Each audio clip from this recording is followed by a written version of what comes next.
Je veux voir grandir mes enfants. Mes chers compatriotes, comme j'ai toujours dit, je vais être toujours dans le respect, je vais être direct, franc et honnête. Et ensuite, on peut débattre en commentaire. Vous pouvez me dire ce que vous en pensez en commentaire. Je vais aujourd'hui aborder l'expression je veux voir grandir mes enfants. Parce que c'est une expression que j'entends souvent. Et souvent, les gens vont le dire avec un petit rire en coin, comme si c'était un signe d'intelligence et de sagesse. Je pense qu'il est important qu'on soulève ce point parce qu'il nous concerne tous. Mais avant d'aller dans le vif du sujet, comme je dis toujours, je préfère commencer par un proverbe. Celui qui me vient en tête, et ça c'est de mon cru, si vous ne donnez pas les moyens à vos enfants de réussir, vous ne pouvez pas les accuser d'avoir échoué. Car l'échec en réalité est le vôtre. Le parent qui ne paie pas les livres d'école à son enfant ne peut pas blâmer l'enfant en cas d'échec scolaire. Car cet échec est celui du parent. C'est très important que je le précise parce que l'expression je veux voir grandir mes enfants m'a toujours, ça m'a toujours titillé en fait. Mais de quoi ils veulent parler exactement? Parce que aujourd'hui, là, vous, là, qui avez voulu voir grandir vos enfants. Bon, maintenant ils sont grands. On fait comment? C'est quoi le bilan que vous en tirez? Est-ce que vous êtes satisfait de ce que vous avez? Nous devons apprendre du passé. Beaucoup avant nous qui se sont dit, je veux voir grandir nos enfants. Je vais juste travailler pour mes enfants. Le pays, les autres là, c'est leur problème. Si vos enfants n'ont pas quitté le pays, ou si vous n'étiez pas pour la majorité dans les réseaux du système, alors dites-moi, vous qui voulez juste voir vivre vos enfants, comment se portent vos enfants? C'est quoi le bilan du je veux voir grandir mes enfants? Sont-ils encore vivants? Pour ceux qui ont la chance d'en avoir vivants? Sont-ils libres? Ont-ils bien grandi? Est-ce que ces enfants que vous voulez voir grandir sont épanouis? Vivent-ils décemment? Sont-ils autonomes, par exemple? C'est-à-dire, ils n'ont plus besoin de votre aide financièrement. Ils possèdent une maison, ils ont leur propre famille à eux stable. Car aujourd'hui, malheureusement, je constate qu'il y a beaucoup de mères monoparentales. Est-ce que les enfants que vous vouliez voir grandir, chers parents, vivent dignement, sont intègres, respectueux, sont le modèle d'homme que vous voulez voir porter votre nom? Êtes-vous fiers de ce qu'ils sont devenus? Vous vouliez les voir grandir, ils sont grands maintenant. Est-ce que vous êtes fiers de ce qu'ils sont devenus? Est-ce qu'ils vivent au rez-de-chaussée chez vous, à 40 ans, 35 ans, parce qu'il n'y a pas d'emploi? Est-ce qu'ils viennent manger toutes les semaines parce qu'ils n'ont pas l'argent pour préparer chez eux? Quand ils sont malades, est-ce que c'est vous qui devez payer leurs soins de santé à nouveau? Pourtant, vous êtes retraités, mais vous vouliez les voir grandir, alors ils sont grands. Êtes-vous fiers du résultat? Parce que le problème des autres, ça ne vous concernait pas. C'est comme si vous viviez dans un autre Cameroun. L'autre reste qui souffrait, le système qui dépérissait. Ça ne vous concernait pas. Puisque vous pouviez gérer vos enfants, les envoyer à l'école, les habiller. Mais aujourd'hui, est-ce que vos enfants, vous en êtes fiers? Pour ceux qui ont pu faire partir leurs enfants, si vous tombez chez vous aujourd'hui, vous êtes à la retraite. Si vous tombez, vous vous fracturez une jambe, qui va venir vous soulever? Si vous avez soif, vous avez besoin qu'on vous puise de l'eau, qui va venir vous puiser de l'eau? Si tous vos enfants sont partis, dites-moi, à qui vous pouvez faire confiance? Si vous décédez demain, est-ce que vos enfants seront disponibles rapidement pour s'occuper de tout ce qui est administratif? Comment est la vie tout seul, sans vos enfants près de vous pour vous aider? Est-ce que c'était ça la vision que vous aviez d'une retraite, d'une fin de vie? Vous voulez voir grandir vos enfants. Mais dans quel environnement? Près de vous ou loin de vous? Mais dites-moi donc, ceux qui ont voulu voir grandir leurs enfants, aujourd'hui vos enfants sont grands. C'est quoi le résultat? Êtes-vous heureux du résultat? Pour ceux qui sont au pays, avec des enfants grands qui souffrent, qui perdent un emploi du jour au lendemain sans aucune raison. qui se font torturer par leur ancien employeur. Ils sont devenus aujourd'hui Ben Sekina, boutiquiers. Certains sont même braqueurs. Ça fume de la drogue, l'alcool, la chaussette, comme on appelle. Pousseur, homme à tout faire. Est-ce que vous êtes content de cet enfant que vous avez voulu voir grandir? Êtes-vous fier de ce qu'ils sont devenus? Les enfants sont le produit de l'action et de l'inaction de leurs parents. C'est important aussi que vous gardiez en mémoire. Je ne suis pas en train de critiquer le choix de s'occuper de vos enfants directs. Je ne vous dis pas que vous n'auriez pas dû vous occuper de vos enfants directs, c'est-à-dire payer l'école, les envoyer à l'étranger pour ceux qui ont pu. Ce serait d'une ingratitude totale. Non, c'est pas de ça dont je parle. Vous avez joué partiellement votre rôle de parent de façon individuelle dans votre famille nucléaire. Je parle de votre rôle de parent citoyen. Votre rôle de parent qui est de donner un environnement à vos enfants dans lequel ils puissent avoir les meilleures chances que les vôtres. Un environnement meilleur que le vôtre à vos enfants. Je parle de vous impliquer pour assainir le pays, pour améliorer le pays, afin que ces enfants puissent grandir et s'épanouir près de vous comme il se devrait, et pas loin de vous.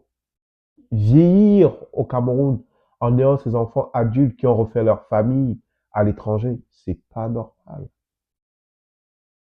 Traditionnellement même, c'est pas normal. Donc, en parlant de ça, je voulais pointer du doigt votre inaction au niveau de l'implication collective pour améliorer le Cameroun, pour lutter contre ce système en place. Je ne vous demande pas d'aller le faire dans la violence, mais les inscriptions sur les listes électorales devaient être plus nombreuses. Incitez vos familles à aller voter. Incitez vos familles à vous impliquer, à s'impliquer beaucoup plus dans la politique. Et vous-même, c'est de ça dont je parle. Faites grandir notre société. Tous les enfants du Cameroun sont nos enfants. Battons-nous pour ce pays. C'est le nôtre. Nulle part ailleurs, on sera totalement chez nous. Vous savez, en Occident, ou dans d'autres pays socialement plus développés que le nôtre, le système est fait en sorte que vous pouvez même être orphelin, mais vous avez quand même plusieurs chances d'avoir une meilleure vie, plusieurs opportunités. Le système est fait d'opportunités qui sont accessibles. Il n'est pas égalitaire, mais il y a plusieurs opportunités qui sont accessibles, même pour un orphelin, d'avoir une meilleure vie.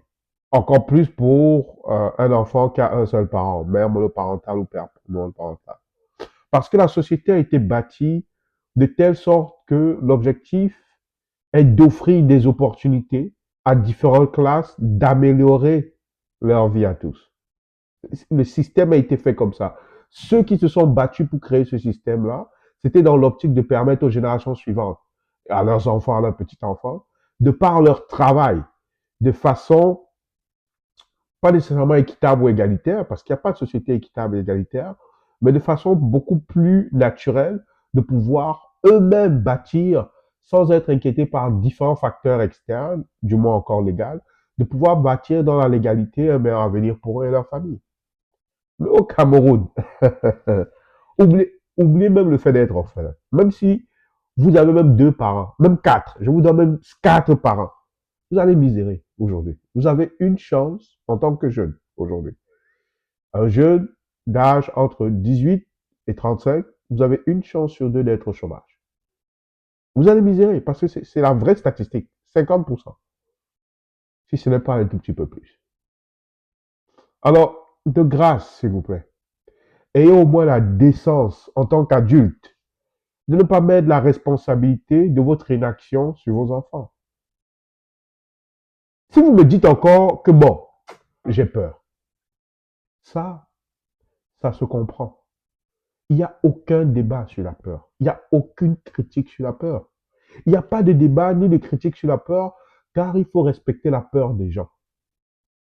On ne peut pas critiquer la peur des gens car elle est propre aux individus. Elle est différente d'une personne à l'autre. Vos peurs ne sont pas les mêmes que les miennes. Donc, je ne peux pas critiquer et insulter votre peur. Celui qui le fait, c'est lui qui est bête, en fait. Parce que, à la fin de la journée, nous tous, nous avons peur. L'un peut avoir peur du chien, l'autre du lion. Mais on a tous peur. Et on va réagir de la même façon face à la peur en général. Donc, votre peur est beaucoup plus assumée, ne peut pas être critiquable, ni rabaissée. Mais l'excuse de vouloir voir grandir ses enfants, en réalité, vous trouvez que c'est intelligent, mais ça ne vous grandit pas, en fait. Il n'y a aucune sagesse à dire cela. En tant que parent, ça vous rabaisse même. Ça vous enlève, en fait, de la grandeur. Vous ne vous rendez même pas compte. Votre inaction, le justificatif de votre inaction, c'est l'existence de vos enfants. Donc, c'est l'existence de vos enfants qui justifie que vous ne faites rien pour améliorer les conditions de vie de tout le monde, incluant les vôtres et celui de votre femme. En fait, ceux qui le disent, en fait, cette excuse fait de vous un lâche, en fait. Mais pire, pire qu'un lâche, c'est un lâche qui se cache derrière ses enfants, en tant que parent. Souvent, on dit des choses, mais c'est triste à entendre. Quand on prend du recul, on y pense. C'est triste en sens. Je veux voir grandir mes enfants. C'est pour ça que je ne me bats pas pour que ces enfants aient un avenir meilleur. Vous voyez un peu comment on a un problème collectivement.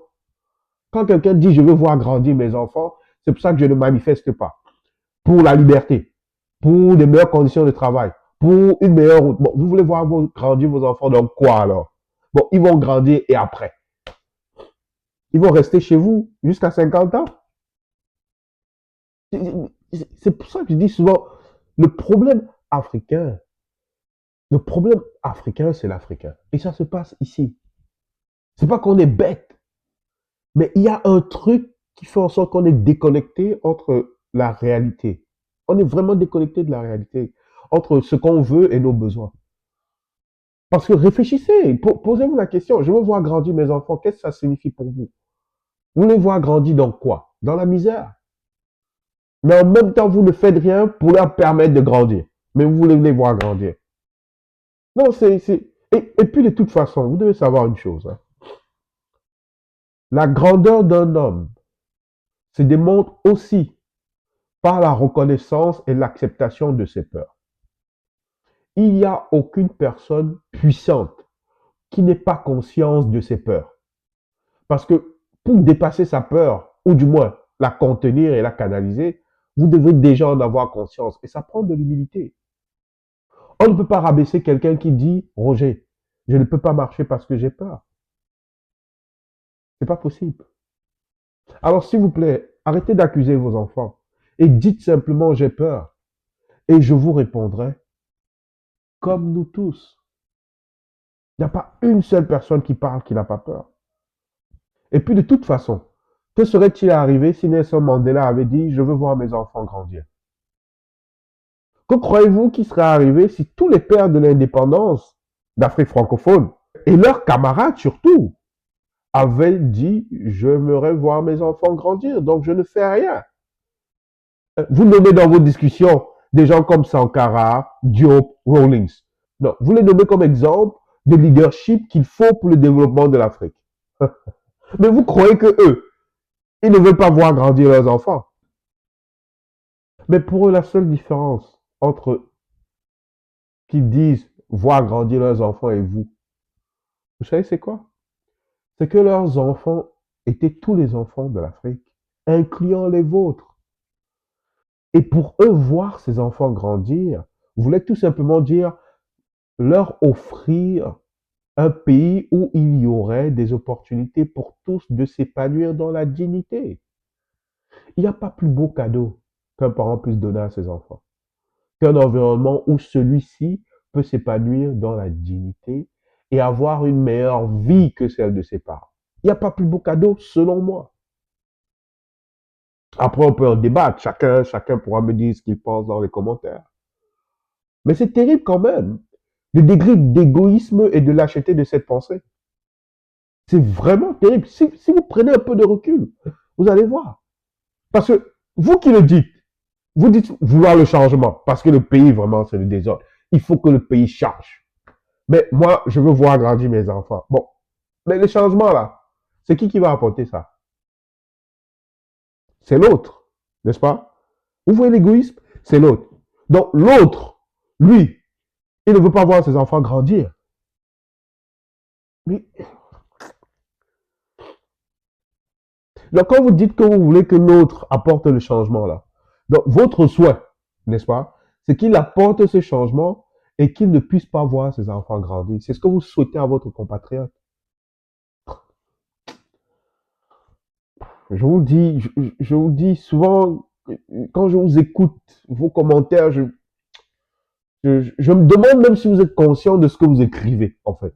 Est-ce que c'est vous, votre esprit, votre âme qui est dans le corps et qui tape? Je, je, je, C'est frappant. Parce que réfléchissez-y encore. C'est un exercice. Je vous ai dit, je vais toujours être franc et direct et vous présenter des angles de vue différents de la pensée pour que vous puissiez voir les choses différemment et remettre en question euh, la pensée par défaut ou le brainwashing, le lavage de cerveau qu'on vous a fait. Parce qu'à la fin, je vous assure d'une chose, si rien ne change, nous serons tous perdants. Tous. Ceux qui sont membres du système, le moindre bouleversement dans le système entraînera la fin de beaucoup d'entre vous. Donc, vous allez déjà commencer à aller voir les hommes lois, tout ça. Le moindre bouleversement dans le système va entraîner la fin de beaucoup d'entre vous. Ça, je peux vous assurer. Ça peut prendre 5 ans, 10 ans, 20 ans, 40 ans. Il n'y a pas de problème. Mais chacun va payer sa facture. Vous comprenez? Pour ceux qui font partie de la pseudo-classe moyenne, vous n'êtes pas riche, mais vous n'êtes pas extrêmement pauvre non plus. Et vous avez pu envoyer vos enfants à l'étranger. Beaucoup d'entre vous vont finir leurs vieux jours dans une solitude très profonde que vous n'auriez même pas imaginé. Parce que les gens vieillissant, tous vos amis, petit à petit, frères, sœurs, cousins, ils vont décéder. Mais vos enfants sont à l'étranger. Ils ont leur famille, ils ont leurs problèmes. Pire, lorsque vous serez malade, vous allez ressentir tout le poids de cette solitude. Comprenez-moi bien. Pour les jeunes qui sont loin de leurs parents à l'étranger, qui ne font rien, le vide créé par la distance, vous ne le voyez pas aujourd'hui, mais il restera ancré pour la vie dans vos cœurs. Pour la vie dans vos cœurs. Je vous le dis, je vous le dis, parce que un proche, sa mère a eu un accident de voiture. Grave. Il n'a pu rien faire. Elle est tombée malade. Il n'a pas pu bouger. Il était coincé à l'étranger. Vous comprenez? Je vous le dis, aujourd'hui vous négligez. Mais vous allez voir, chacun va apprendre à son rythme. Et vous les jeunes, qui avez peut-être de jeunes enfants ou qui n'avez pas d'enfants, je vous souhaite bonne chance si rien ne change au Cameroun. Bonne chance si rien n'est fait. Parce que déjà, je peux vous assurer que vous avez une chance sur deux d'être au chômage. C'est la statistique. C'est clair. Et ça va augmenter. Oh oui, je vous rassure tout de suite, ça va augmenter. Hmm. Ça va augmenter le chômage des jeunes. C'est quasi inévitable. Compte tenu de la structure économique et de la situation et de ceux qui dirigent. Mais vous, les super riches, les plus chanceux, beaucoup d'entre vous vont perdre une entreprise pour laquelle ils ont travaillé toute une vie. Le nom que vous croyez, que vous avez cru qui allait rester dans l'histoire. Un changement de système, pas de système, mais si le système reste tel quel, un bouleversement à la tête du même système cancérigène, avalera l'entreprise de beaucoup d'entre vous. Ça, je vais vous le dire. Et beaucoup d'autres d'entre vous seront forcés à l'exil avec vos familles. Et vous perdrez un pays. Ceci si rien n'est fait. Si on reste toujours dans cette même dynamique. Je vous rappelle ici encore une fois, ceux qui disent qu'ils veulent voir grandir leurs enfants, le rôle d'un parent est de faire ce qu'il faut pour protéger ses enfants. L'avenir de ses enfants.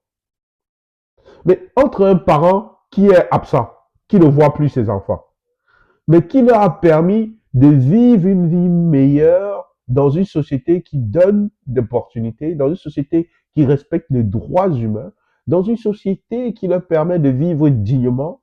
Et un autre parent qui, lui, voit ses enfants tous les jours. Hein. Tous les jours, les enfants sont là. Les enfants grandissent même jusqu'à 40 ans, ils sont avec lui à la maison. Parce qu'il a laissé une société de misère, sans déboucher, où ils peuvent arrêter n'importe quand et être torturés en tout temps, où leur dignité et leur fierté est piétinée, car doivent souvent, tout le temps, demander de l'aide. Ou vous laissez leur fille dans un environnement où pour avoir une carrière, on lui demande des faveurs sexuelles. Le harcèlement sexuel n'est pas condamné. Parfois, le viol, même le violeur, il est là. Hein, il n'est pas condamné. Une société où le recours face à un patron abusif, pour ceux qui ont la chance d'avoir un emploi, est impossible. Ou encore, une société où les escrocs et les meurtriers sont libres et leurs victimes sont condamnées. Mais entre ces deux parents-là, celui qui n'est pas là pour voir grandir ses enfants, mais il a pu leur léguer une société meilleure. Ou du moins, il a pu leur transférer l'esprit de se battre pour quelque chose de plus important que nous. Et en transférant cette flamme, il permet à ses enfants de pouvoir se battre pour les leurs. Entre ce parent-là, qui n'est pas là, hein, à tous les Noëls, et celui qui est là à tous les Noëls, juste pour vous voir galérer et misérer, lequel a fait son travail? Donc pensez-y encore, mes chers compatriotes. Pensez-y encore. Ça ne sert à rien de dire j'aimerais voir mes enfants grandir. Parce que ça ne vous honore pas. Simplement dire comme nous tous, j'ai peur. Il n'y aurait plus de débat. Parce que votre peur, elle est légitime et elle est normale. Donc, on ne serait plus dans une démarche de critique, mais on serait plutôt dans une démarche pour vous convaincre que ça vaut la peine de mener ce combat. Alors, si vous voulez que les choses changent, 2025, vous et votre entourage, allez voter contre le système en place, qui a créé tout ce bordel et qui va le rendre encore plus bordélique si rien n'est fait. Mais, comme vous aimez critiquer le messager au lieu d'écouter le message, il faut continuer. Car comme dirait un ami, ne dites pas quand vous n'avez pas prévenu. Parce qu'à la fin de la journée, chacun apprendra à son rythme. Car c'est juste le rythme.